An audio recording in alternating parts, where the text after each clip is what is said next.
শুরুতে রাজনীতি করার ইচ্ছা ছিল না। আমার ছোট থেকেই স্বপ্ন ছিল যে আমি ম্যাজিস্ট্রেট হব, পিওনো হব, ডিসি হব, মানে অ্যাডমিন ক্যারিয়ার এক কথায়।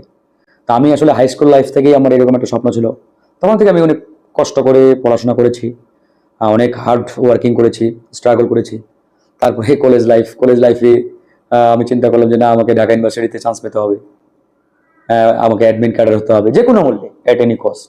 ঢাকা ইউনিভার্সিটিতে গিয়ে স্বপ্নটা আরো ব্রড হলো, আরো এটাকে বাস্তবায়নের জন্য মানে আমি প্রচন্ডভাবে মানে উঠে পড়ে লাগলাম যে কোনো মূল্যে আমাকে আসলে অ্যাডমিন ক্যাডার হতে হবে। তো যাই হোক, এভাবে পড়াশোনা ভালো চলছে, রেজাল্টও ভালো, আলহামদুলিল্লাহ ফার্স্ট ক্লাস ঢাকা ইউনিভার্সিটিতে। তো চলতে চলতে 2018 সালে কোটা আন্দোলন শুরু হলো আমাদের।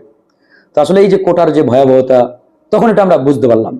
তৎকালীন প্রয়াত ডক্টর আকবর আলী খান স্যার, উনি প্রথম আলো পত্রিকায় একটা কলাম লেখলেন একদিন 2018 সালে, যে বাংলাদেশে প্রায় বোধহয় 256 পদের কোটা সিস্টেম চালু আছে।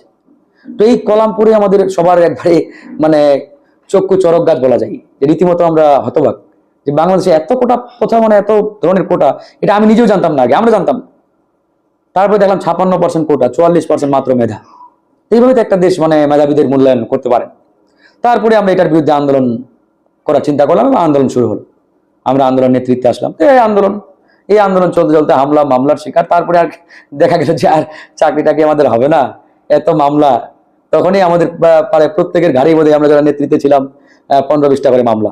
এত মামলা থাকলে তো আর, তখন থেকে রাজনীতির মাঠে গেছে। এখন যাও, কোটা তো সংস্কার হচ্ছে, এখন রাষ্ট্রটা সংস্কার করতে হবে, দেশ নতুন করে গড়ে তুলতে হবে, ফ্যাসিবাদ মুক্ত করতে হবে। তখনই কিন্তু আমাদের রাষ্ট্র সংস্কারের চিন্তাটা মাথায় আসছে 2018 সাল থেকে, যে এখন রাষ্ট্রটাকে সংস্কার করতে হবে, রাষ্ট্রের প্রত্যেকটা রন্ধ্র থেকে এই অন্যায় অনিয়মকে দূর করতে হবে, ফ্যাসিবাদ মুক্ত করতে হবে। তারপরেই কিন্তু আমরা রাজনীতির মাঠে আসছি। এই রাজনীতির মাঠে এখন রাজনীতি, ডাকসু ইলেকশন করলাম, সেখানে আমরা বিজয়ী হলাম, বাট আমাদের মানে বিজয়ী ঘোষণা করা হলো না। ছাত্রলীগ সবগুলো পদে বিজয়ী চিন্তা করলেন, আমাদেরকে 2টো পদ দেওয়া হলো, ভিপি এবং সমাজসেবা সম্পাদক। এরপরে জাতীয় রাজনীতির মাঠে, তারপরে জাতীয় রাজনীতি দীর্ঘ 5-6 বছর, নতুন দল করেছি আমরা, গণ অধিকার পরিষদ।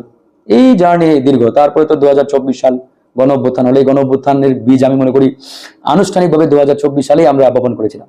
সেখান থেকেই আসলে এই গণ অভ্যুত্থানের যাত্রা প্রাতিষ্ঠানিকভাবে যদি বলতে পারেন